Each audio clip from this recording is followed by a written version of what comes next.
dénomination, ni aucune fédération chrétienne, que cette paix-là, cette paix qui vient d'en haut, la paix que Yeshua donne, repose sur vous. Donc, oui, c'est vrai et tout que Yeshua dit comme ça que celui qui ose toucher un de ses commandements et qui enseigne les autres à faire de même, cela pourrait lui porter préjudice. Donc c'est clair que il a été clair sur ce sujet que même un iota ne doit pas être enlevé. Voilà. On est d'accord avec ça et justement je me pose la question du fait qu'il y a tant de dénominations chrétiennes et de multiples fédérations avec une théologie dans laquelle ils enseignent tous, soi-disant ils enseignent la Bible, mais ils disent tous des choses différentes. Donc qui osent prendre les commandements du Seigneur et les modifier, si ce n'est les dénominations elles-mêmes. Elles sont professionnelles à ce genre de choses. D'ailleurs, on peut constater que selon les fédérations qu'ils ont évolué, il y a toujours eu un homme ou un groupe d'hommes qui ont voulu interpréter la Bible en leur manière. Donc, on avait déjà des interprétations, et puis d'autres sont venus après en disant « Oh, bah moi je vais interpréter la Bible parce que j'ai une meilleure connaissance du grec, j'ai une meilleure connaissance de l'hébreu, donc je vais faire une nouvelle réinterprétation. » Et après que cette personne a fait ça, il y en a d'autres encore par derrière, des groupes d'hommes qui disent « Ah, bah nous on va encore réinterpréter la Bible. » Donc dans ces cas-là, il est clair qu'il y a à travers tout ça des changements. Il est vrai que si nous prenons vraiment des textes qui se rapprochent plus des originaux, nous voyons que les nouvelles Bibles aujourd'hui sont carrément changées. On peut en voir même le sens changer à travers certains versets. Donc, par exemple, on peut voir des points rajoutés, des points d'interrogation rajoutés, des points d'exclamation rajoutés. Par exemple, on peut comprendre, par exemple, si cela venait du Seigneur, le fait que la femme doit se voiler, dans ces cas-là, il y a tout plein d'autres dénominations chrétiennes, tout plein d'autres théologies qui disent non, la femme ne doit pas se voiler.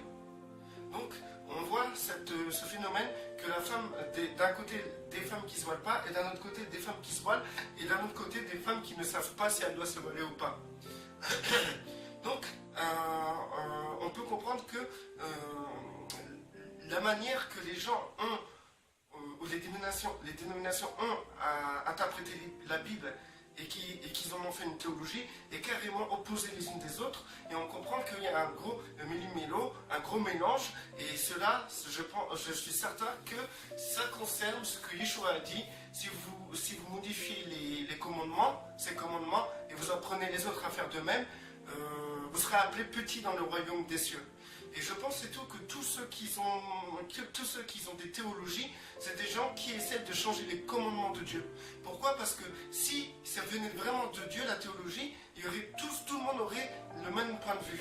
Parce qu'il y a un seul esprit, un seul Dieu, un seul message, un seul Seigneur, et il n'y a pas de multiples façons d'interpréter les commandements du Seigneur. Maintenant, si c'était si simple, pourquoi il y a tant de divisions? Pourquoi les gens ne se contentent pas juste à pratiquer les commandements du Seigneur et être unis au lieu d'être divisés à travers des dénominations chrétiennes? Yeshua disait au même moment qu'il n'y a pas un iota qui sera enlevé jusqu'à temps que tout soit accompli.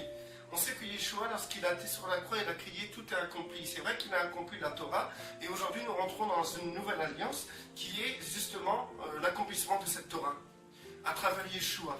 Donc tous ceux qui croient en Yeshua rentrent dans cette gloire et dans cet accomplissement de la Torah, de ce que Yeshua a accompli dans la Torah. Voilà.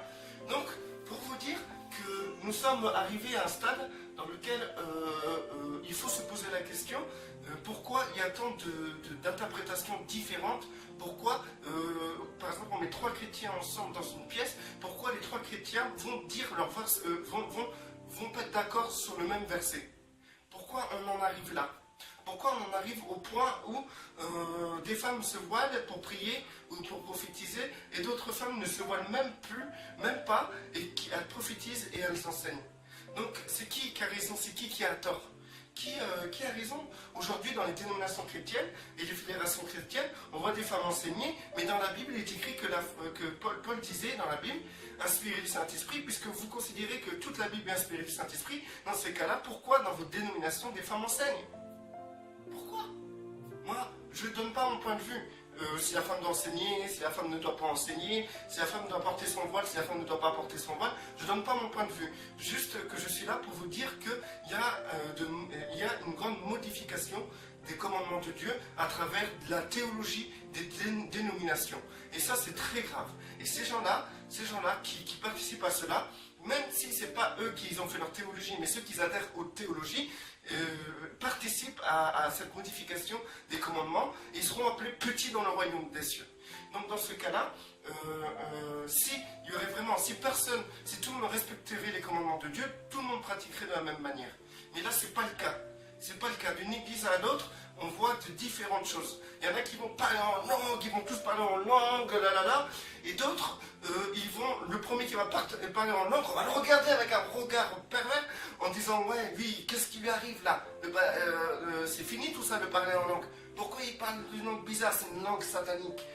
Donc, pourquoi il y a tout plein de trucs encore qui divergent. Pourquoi Paul, dans la Bible, on voit bien qu'on a mis des anciens à la tête. Pas la tête, c'est Yeshua qui est la tête.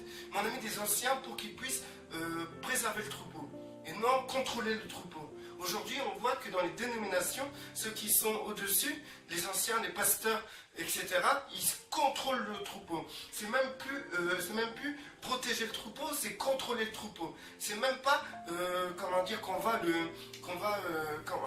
aider son prochain, le plus faible, à être élevé, en sorte que Yeshua se construise en lui.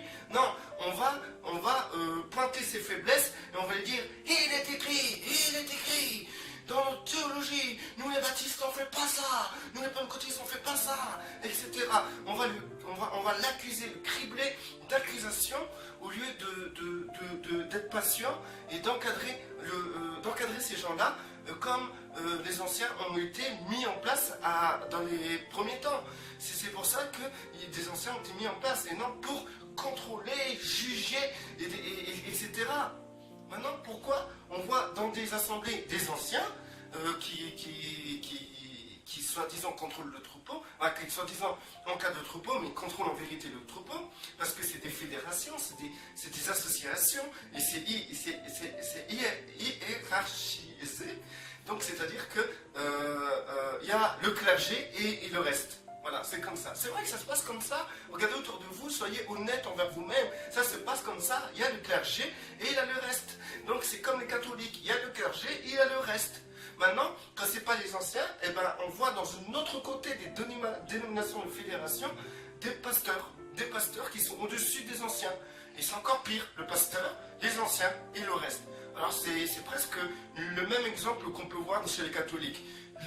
La foule, le clergé et le pape qui dans les dénominations où c'est le pasteur qui est à la tête, bah le pasteur est comme un pape. Voilà, il décide de tout, il fait tout, etc.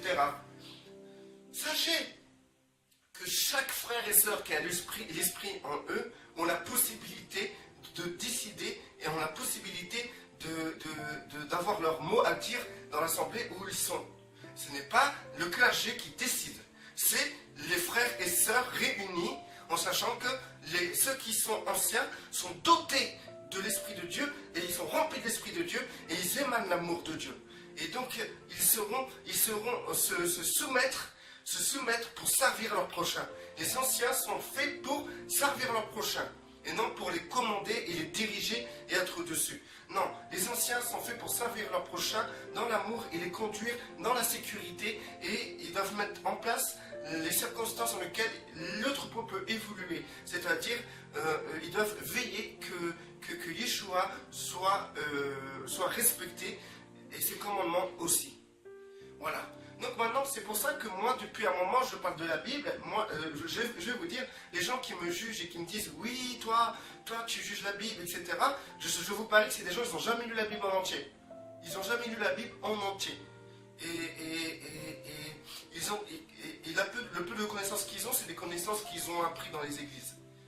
Ils n'ont pas eu de recherche personnelle. Et s'ils ont eu des recherches personnelles, moi je me demande pourquoi alors ils ne comprennent pas ce que je dis. Parce que c'est très clair ce que je dis. Et ce que je dis ne rabaisse pas la Bible. Parce que justement, je démontre les choses à travers la Bible. Par exemple, la Bible vous conduira à marcher par l'esprit parce que vous êtes enfant de Dieu. Et c'est ça que j'essaie de vous faire comprendre. Vous marchez par de la théologie, par des principes, des doctrines. Et c'est ça que je dénonce. Et avec ça, vous appuyez les versets. Vous prenez la Bible, vous appuyez sur des versets. La Bible vous sert de rien. Et vous sert cette Bible-là vous sert à vous perdre. Parce que vous vous perdez. Comme les pharisiens. Les pharisiens, ils connaissaient la parole par cœur. Mais Yeshua a dit comme ça, vous êtes des sépulcres blanchis, pleins d'ossements morts à l'intérieur. Donc imaginez-vous, c'est comme si qui disait que vous êtes des merdes. Vous êtes des merdes. Vous connaissez la parole de Dieu, vous la connaissez par cœur, vous la récitez par cœur dans les synagogues, mais vous ne me reconnaissez même pas. Vous comprenez même pas la vérité. Vous scrutez les Écritures pour chercher la vie éternelle, et lorsqu'elle se présente à vous, vous la reconnaissez même pas. Et c'est pareil pour les dénominations, etc. Vous avez la Bible, vous scrutez les Écritures, et vous ne comprenez même pas que les Écritures vous conduisent à l'intérieur de vous, où il y a le Saint-Esprit, et ce Saint-Esprit qui construit Yeshua en vous. Et tout se passe là, parce que si vous n'êtes pas construit à l'intérieur, si le Saint-Esprit ne construit pas Yeshua à l'intérieur, est-ce que vous êtes véritable, est-ce que vous serez digne d'être appelé enfant de Dieu? Parce que vous n'êtes pas à l'image de Dieu, vous n'êtes pas à l'image de Yeshua. Donc je ne généralise pas, il est vrai qu'il y a des personnes qui sont en voie de construction, malgré qu'ils sont dans des assemblées, dans des dénominations, ils sont en voie de construction, ils arrivent à un niveau et ils vont évoluer, mais bien sûr, il y aura un contraste parce que l'esprit qui est sur les dénominations et les fédérations n'est pas l'esprit de Dieu, parce que l'esprit n'est pas divisé et jamais il divisera, mais par contre c'est l'esprit de Satan qui est sur ces dénominations chrétiennes et fédérations chrétiennes, et cet esprit-là qui gouverne là-dedans va s'opposer à ceux qui ont le Saint-Esprit et que ce Saint-Esprit construit Yeshua en eux. Il y aura une opposition et ces personnes seront obligées de sortir parce qu'ils ne pourront pas rester, ils seront rejetés. Ils seront rejetés.